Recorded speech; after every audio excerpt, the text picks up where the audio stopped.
So we are excited today to have some wonderful guests on what wisdom is teaching us. We have Lauren Anderson joining us, and then we've got Trina joining us via phone, and prayerfully we'll have Thea come and join us in a few minutes.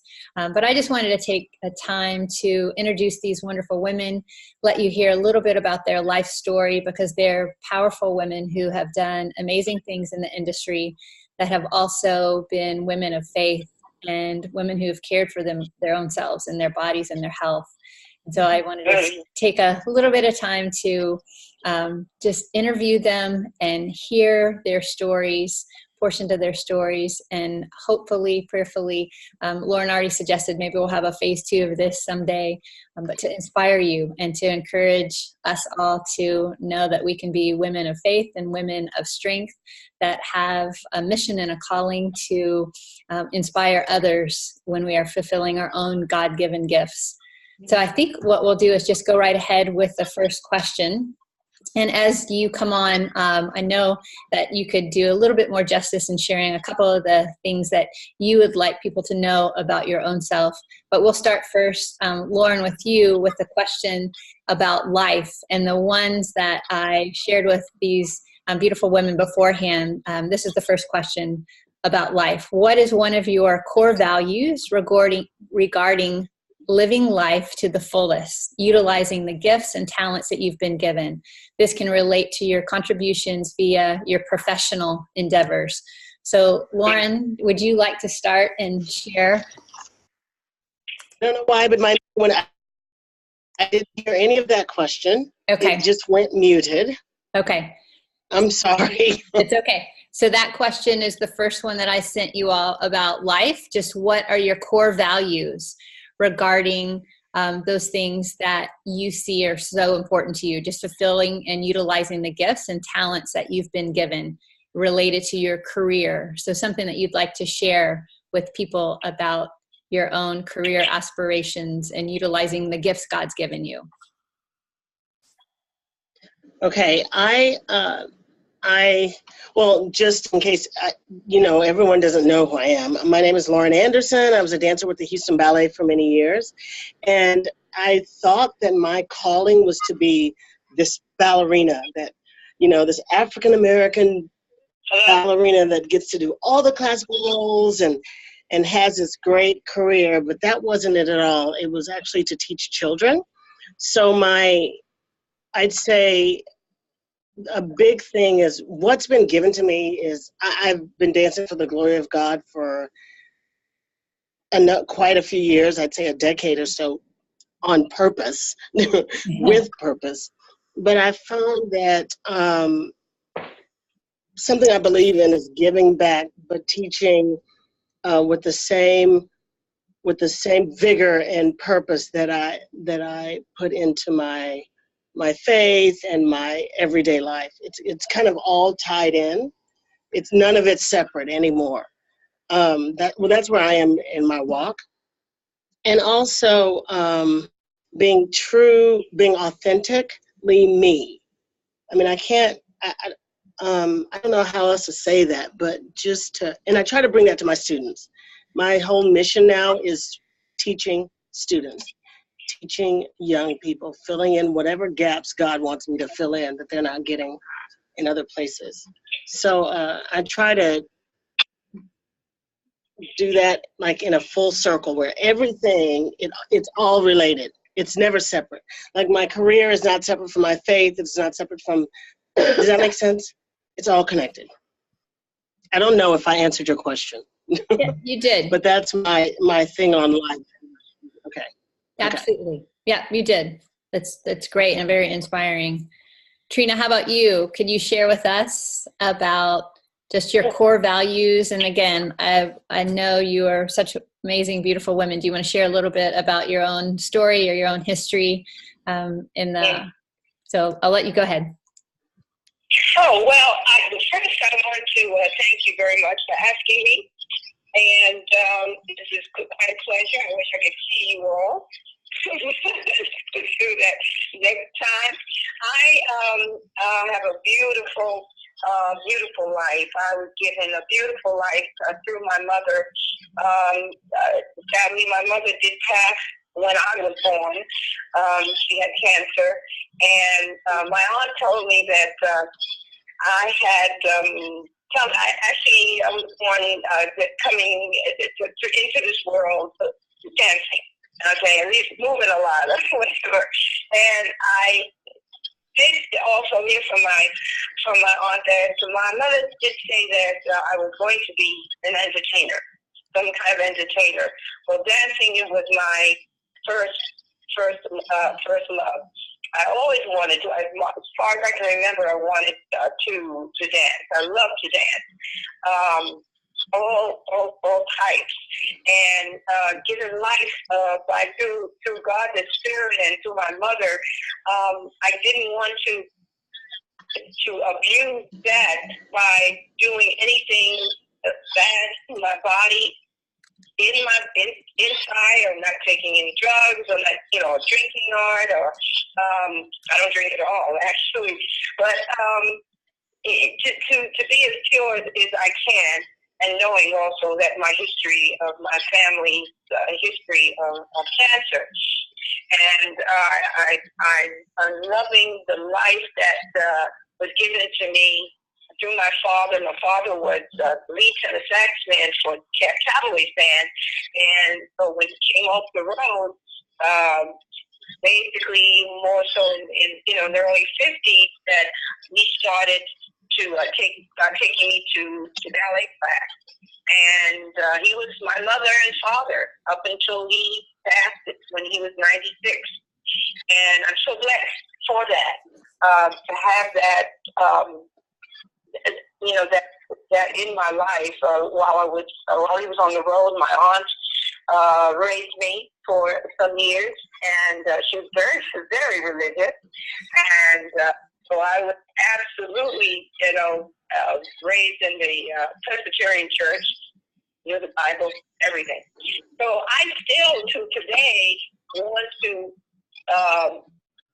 have my life through the commandments, as best as I can, through those 10 commandments. And that's the way I live my life, through dance as my first love, and then singing and acting. And now, of course, since 1970s, I've been teaching what I have been taught by such wonderful, iconic, choreographers and directors. And passing that on.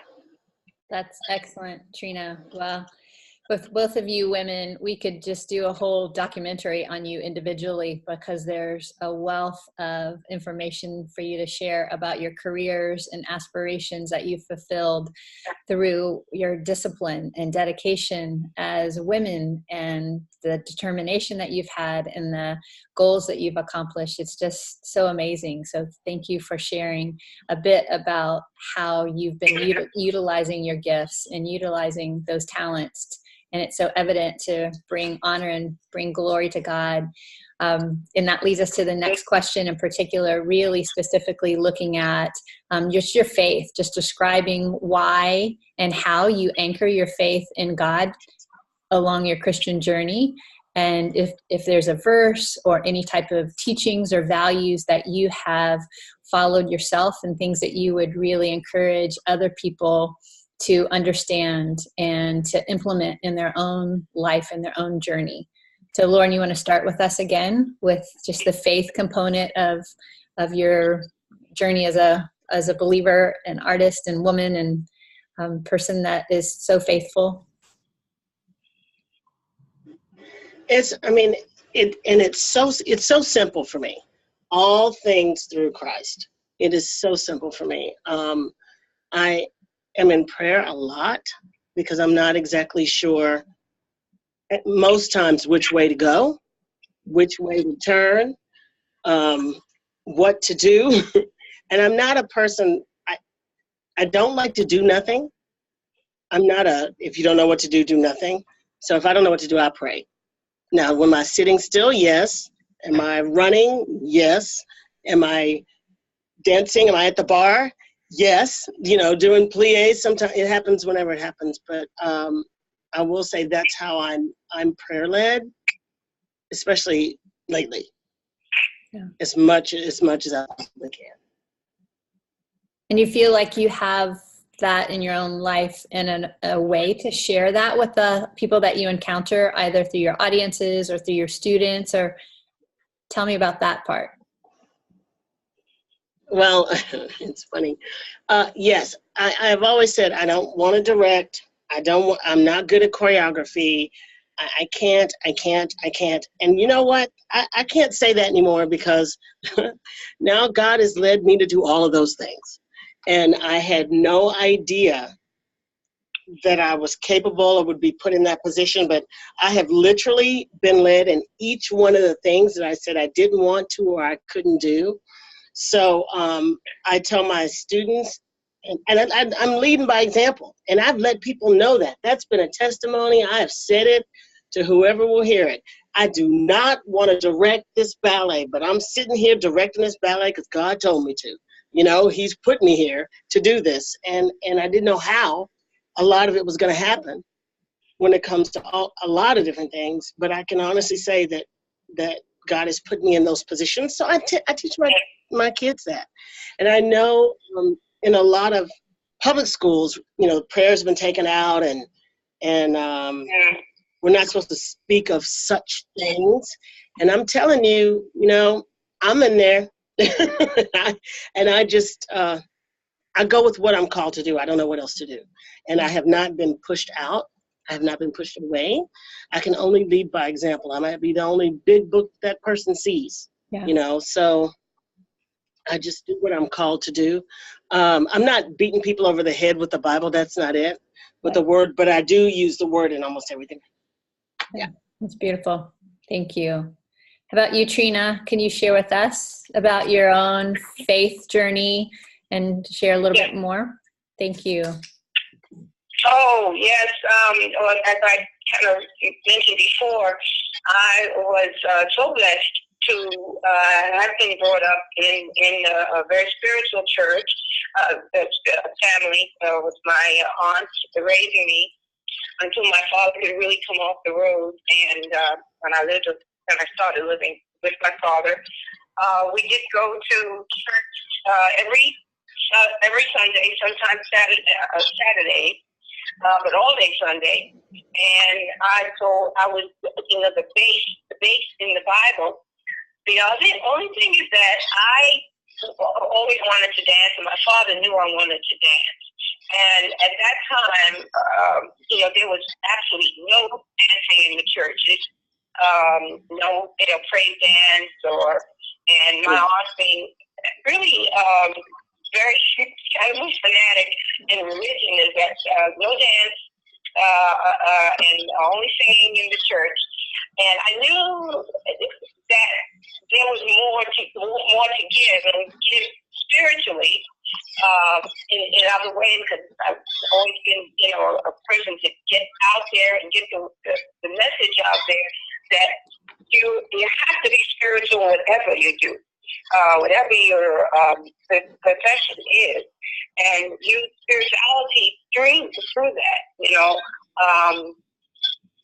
So it was like a two-way thing. I really appreciated being brought up in such a wonderful, knowledgeable situation about knowing about Bible and God, the Spirit, and all. So it gave me that awareness that would take me on to my theatrical life. When I was performing, I know that the way I performed was always very respectable, and whatever I did, I wanted to be respectable. And every day I wake up and I thank the Lord and God's Spirit that has given me this strength and this knowledge that I've gained from, working with such wonderful and studying under such wonderful people that were also spiritual in their ways, whatever their religion was, that I took from that. but I knew that my mother's spirit and through God's spirit was taking me through this journey that I had to go. And it wasn't so much a decision that I had to make as I'm sorry, what's the lady before me? What's her name again? It's Lauren. Lauren had said, is that, you know that this is what you have to do. This is that's in you. This is that spirit that's taking you there to what you have to do. And you pass it on with that knowledge and that spirituality and that cleanliness of everything that you do should be toward, in that direction. After I did the movie Diamonds of Everest, and I was approached by Playboy magazine to be the center cover. Not center cover, center fold in Playboy, and I would have been the first African American to do that. But I just felt that that's not the way I wanted to present myself. And I said, well, if I can do, something sexy and all, but I don't want to show all my private parts. First of all, I just thought about my uncles maybe start looking at the magazines. Yeah. I saw them all, my father looking at it, but that my first thing went to myself and how I wanted to be presented out there in the world. And it was spirituality and we call it respectfulness for myself and my body. That's a good testimony, and that's definitely thinking ahead, because sometimes we make those decisions in the moment but don't look at the ramifications or what may happen in the future and the consequences, because there's always going to be consequences in every aspect of everything that we're doing. If it's mentally, emotionally, physically, spiritually, there's always going to be repercussions in some way. These are great stories, and hopefully we're just giving people a little kind of a test, a teaser of more to come, because you both have a wealth of things to share that are just can fill volumes. It's amazing. So I'm trying not to grin from ear to ear where my face feels like it's just going to split, because I'm so happy right now. So thank you both. So let's talk about, and you alluded to this a little bit, Trina and Lauren, we know you love pie, but we also know that you love to take care of yourself. And it's so evident in how you have continued to be very physically active and very physically fit. So I'd love to hear from both of you in particular related to your own health journeys, and how do you take care of yourself, your personal health? What can you share about how you nourish and nurture your own body and the importance of that and the value of that? Who's going first? Trina, do you want to take this one on? Trina, you want to start with that? Can you start with that, Trina, about how to your health? You want me to start, sure, that'd be great. Well, actually, health-wise, again, because of my mother, my aunt, my grandmother, all had cancer. When I was, young adult, I thought about that. And I remember doing Broadway, I think it was Church First Roman, 68, I think it's somewhere around there. I had between shows, I had a hamburger out in New York.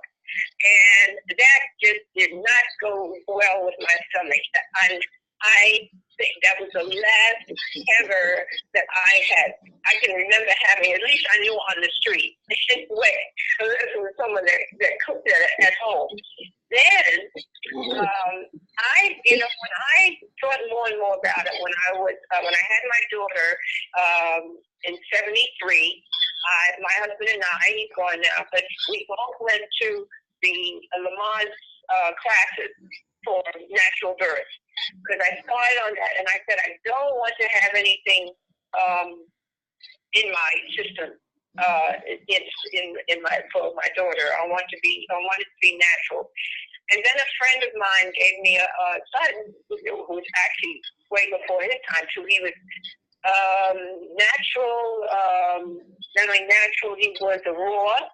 I didn't really go to raw foods, but he started me, on the vegetarian book, and I really liked it. I first stopped eating meat, eating pork, and that was 1973, and then I weaned it. That's to wean off of it, and started eating. I ate bacon, so that was the first thing I stopped. And all of this was for cleanliness of my body, and I felt so much better not having all that heavy meat and meat.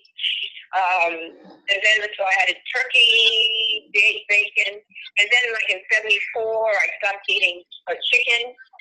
And basically, I just ate the wings of the chicken and sometimes the drumsticks. I wasn't a big meat eater. I didn't eat chops and hog maw and chitlins and all that. So it wasn't hard really for me to stop having all of that, meat in me.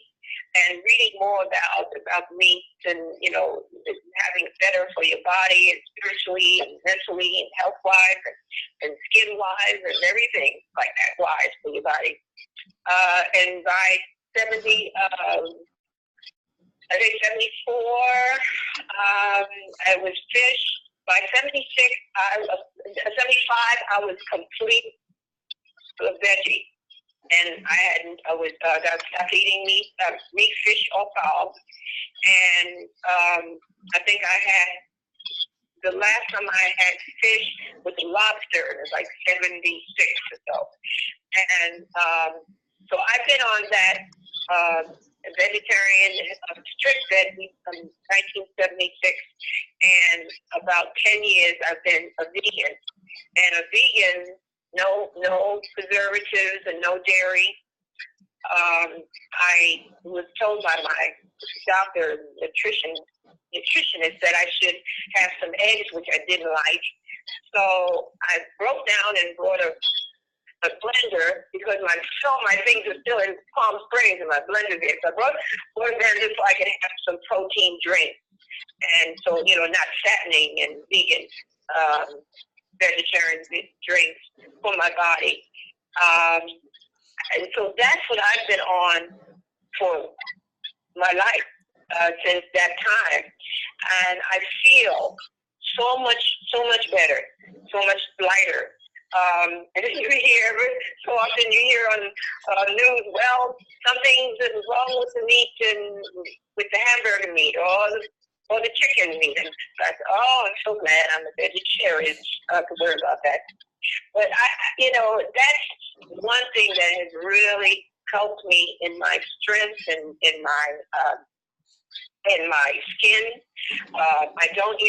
The only makeup I use when I go out is basically like contours and things like that from around my eyes and things. My only base that I use is if I'm performing or if I'm really doing something where I'm presenter or something where I'm going to be like on stage or something.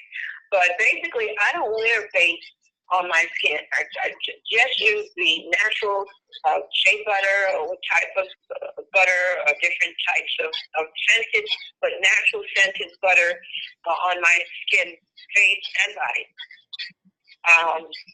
And I get compliments on, that because I'll be 72 next month, and a lot of people don't believe that I will be, because of my dancing career. I continue to dance. Of course, I continue to teach, and when I teach master classes, Catherine Dunham classes, and Martha Graham modern classes, I always teach about their history, so they know also that Ms. Dunham was partially a vegetarian too, and how long she worked and how long she taught, which is up to like 96. And so the kids will know, young people will know that journey and my journey you know, which was, you know, taught by her too. So I've said enough. Wow, wow, wow. Beautiful legacy. Wow. Wow. Amazing. You're amazing. Yes, that's why I wanted Okay, well, I'm not that good. I'm not that good. I'm gonna be honest, I'm not that good. I actually, each one has its craft. yeah. When I was dancing, I was concerned with my, being so muscular and everything, and I wanted to make sure that I looked very classical. So I changed my diet drastically. I cut out meat and became a pescatarian. And so I did that, I don't know, gosh, years. And then I got pregnant and my head spun around 3 times and my body craved meat and I ate it. And ever since I've had that kid, I've been a carnivore. But I will say that, but my eating did change because I could never have a hamburger during the day while I was dancing. Absolutely not. And I still can't when I have to teach class. However, man, I am just about to do a 90-day pescatarian thing here in a minute, starting January 1st. So I got lost. I'm sorry, the picture went away. I went, ah! Anyway, so I'm definitely going to do that. But I'm not dancing a lot. I teach a lot. Go to the gym. I get to embrace the muscular body that I fought my entire career. So I have, I'm fit, but I'm definitely not in performance shape or the shape I was in when I was dancing, for sure. But I'm pretty healthy. I eat pretty healthy. But I will taste my pie. I do love desserts. I have a crazy sweet tooth. So I taste my pies. I try not to eat the whole thing, but sometimes you just gotta. Sometimes you just gotta. That's great. Wonderful stories. Well, it just so happens we've got Tony on the line, which I'm really excited about also. She knows a lot about health. She's the founder of our group that inspires healthy living. And Tony, I don't know if would you share something about your own journey with health and wellness in the community of people that you know and work with also? Yes, thanks, Cynthia. Hi, everybody. Oh my gosh, you guys are so inspiring, and dancers are my favorites, so I'm always loving hearing from dancers. I am an exercise physiologist and wellness consultant, and I started out thinking I wanted to go to medical school, and I was a cheerleader for Michael Jordan. That's my big claim to fame in life, in college. And then really just got tired of cutting up dead animals in all my biology classes. And I was like, I really want to be on the prevention side of things. I want to help people, before they get sick. And so I went to graduate school, and then I stayed and was a professor and was director of the Wellness Center at the University of North Carolina. And that's where I started reading this research, working with researchers, with this whole idea that what if we could prevent disease at the cellular level way before anyone had a tumor, way before anyone had chest pain, way before anyone had an autoimmune, way before anyone had a dance inflammatory injury, that for anyone to have their mission in life postponed or cut short, which is even sadder, because of an illness is just not okay with me. And so that was over 33 years ago. And I decided to devote my life to finding out what are the basic things that people need to do to give their body what it needs foundationally. In other words, from my Christian side of things, I just knew we were given this amazing body, but it was up to us to fuel it with the right ingredients so that it could fulfill its mission. And it's especially true when we talk to dancers and athletes and people who, have a more physical, job in life, or active parents or grandparents. And So that has really fueled my whole career. I became known as the crazy plant lady because every study pointed in one direction, that the people in the world who eat the most plants, fruits, vegetables, nuts, seeds, whole grains, and beans, live the longest and live the healthiest across the board. There's over 4,500 different studies where they followed what people eat and what they die from, and it's 100%. There's some things that are controversial in nutrition, but that's one of them that is pretty much cut and dried. Eat more fruits and vegetables. Your grandmother could have saved them, millions of dollars in research by just saying eat your fruits and vegetables. And so I was working by myself and going into schools. I have a puppet, Freddie the Free Radical, so I loved how you guys are so devoted to education and teaching, because that is my passion too. I volunteer in a different school every single week. I do continuing ed for teachers and school systems, businesses, hospitals, and I just love what I do. But about 16 years ago, I got kind of lonely. I was like, there's got to be other people out there that are passionate about helping others be the best they can be, and helping others who are already sick fix what's wrong with them at the foundational level. And so I formed a community called Health Made Simple, which Cynthia is a member of. And I said, we all have different gifts and talents. We all know different people. What if we could pull a whole group of solutions together and share those with other people? So now we have over 2,000 Health Made Simple pros that work with us all over the world. We're in 24 countries, every state.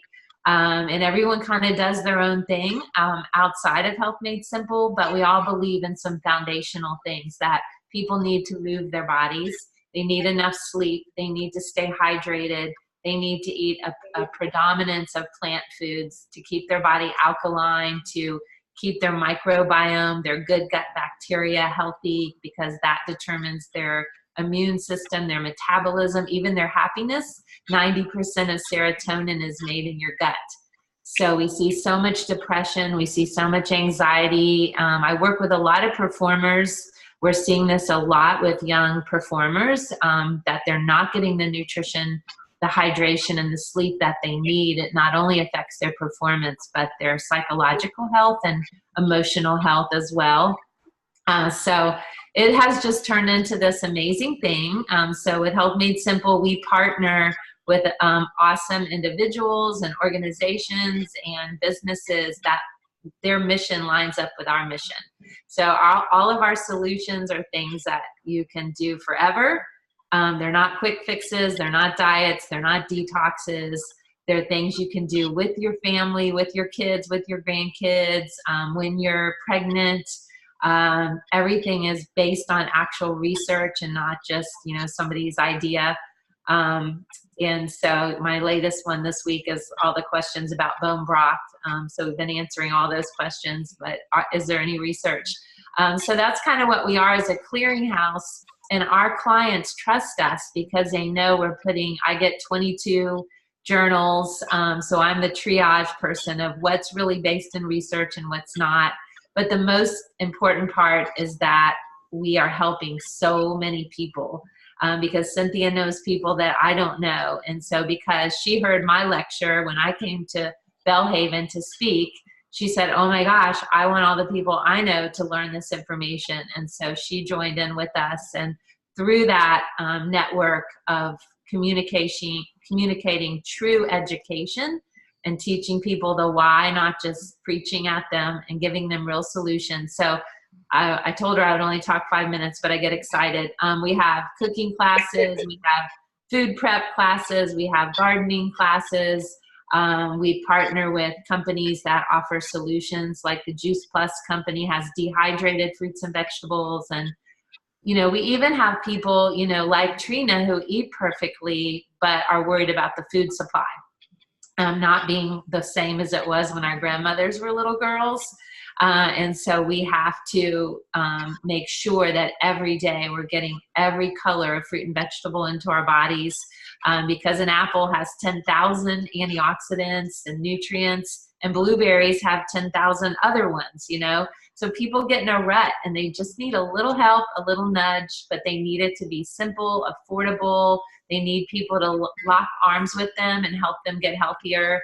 And that's what we do. We have support groups and Facebook groups and workshops and just amazing, amazing things. And I don't work by myself anymore. So it's wonderful to get to meet new people every day. And everyone has different ideas that I didn't think of because I'm not that smart.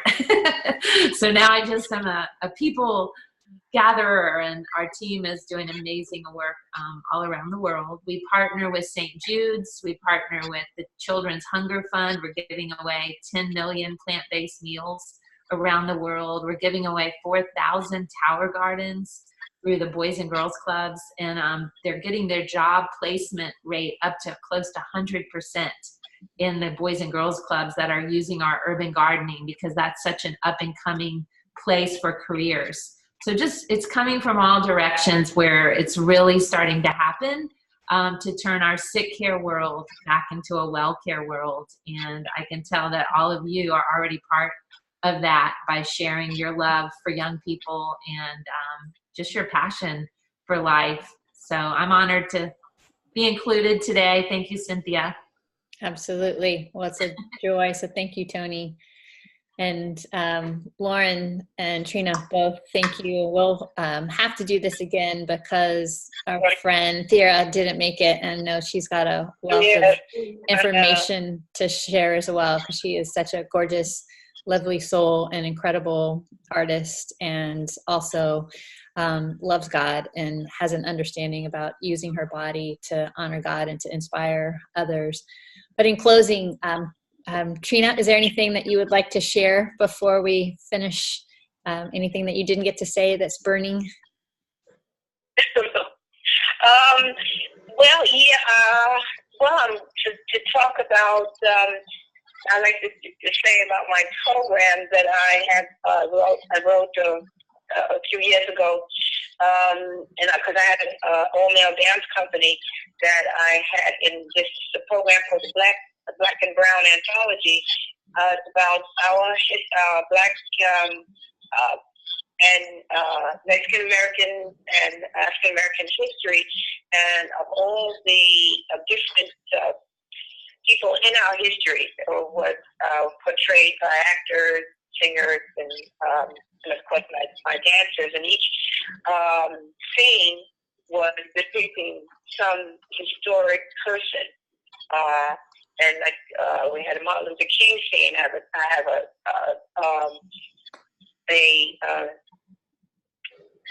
Tuskegee Airmen about people in our history, artists and diplomats and people that a lot of the young people don't know about.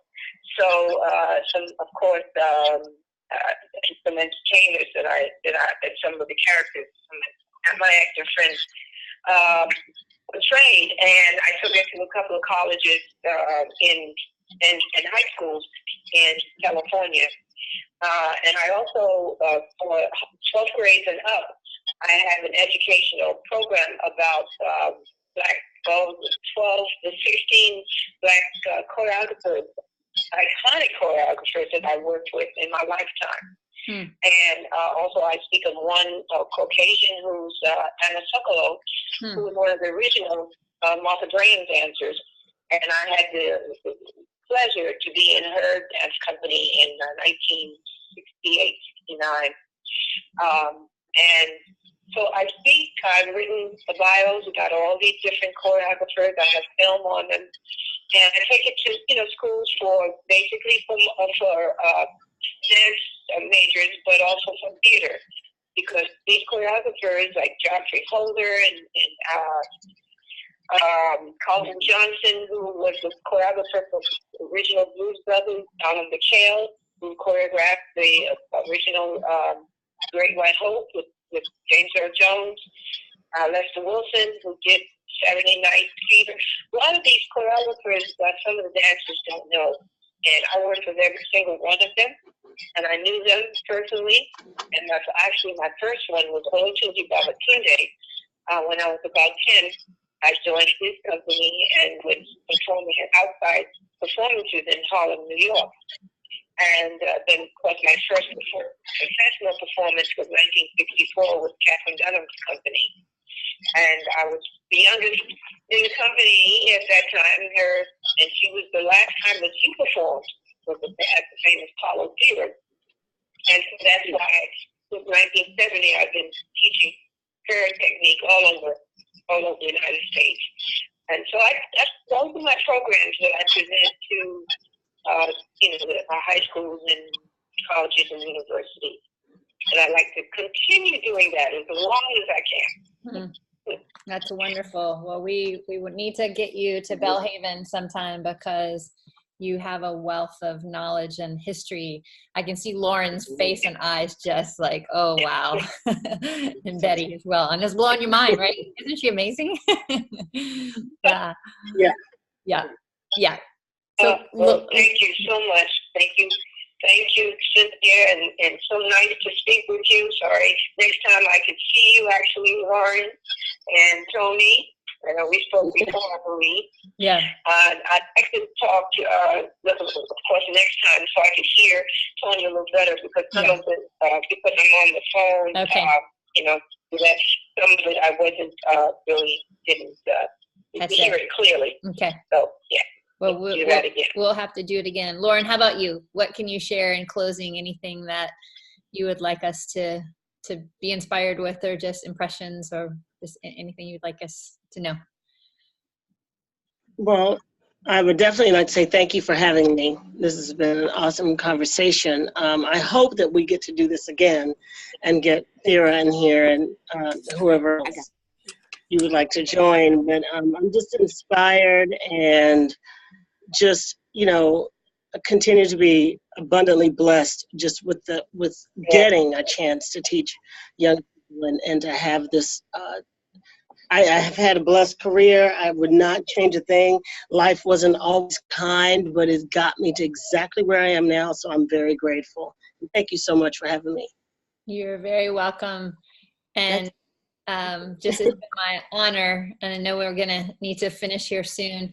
Thera, I see that you've just jumped on with us. So you know what? We're talking about doing this again sometime, but just before we go, is there anything out of the topics that we were going to share just about life and faith and health, anything in particular that you'd like to say and share with us before we bring our conversation to a close? I'll just wait till next time. Till next time. Okay. Hey, Thera. It's so good to see you. Oh, I miss you, Lauren. I love you. I miss you too. It's so good to see you. Oh. Yeah. Okay. Sorry, I had a moment. I got all kinds That's okay. of love for you, girl. Yeah, we'll do it again soon because we've got Trina here on my phone. Hi, Trina. Hey, bye, Trina. That's Thera. Thera saying hey to you, Trina. Oh, say that to her, yeah, because I can't hear her too well. Okay. Well, I'm going to go ahead and just end this recording before we hang up, and just want to thank you all so much for being a part of our first What Wisdom is Teaching Us, and would love for you to just ask any questions. I'll make sure that we get a recording of this is posted in a link that you can share with people that weren't able to join us. I know that you all have a desire to inspire so many people that you encounter and others that are still finding out about who you are as artists and as women of strength and valor, and just again appreciate you and respect you, and are so honored that you would take this afternoon hour together to share a bit of your story. And like I said, I think it's a little bit of a teaser, and we want to hear more from you. So we'll make a plan to do this again, to set a date and to do this again. So thank you. Let's try to at least on Black History Month would be a good time. Yeah, that sounds great. In February is what she's saying. Black History Month. That could be awesome. That'd be fantastic. That'd be awesome. Yeah. I'm going to end the recording.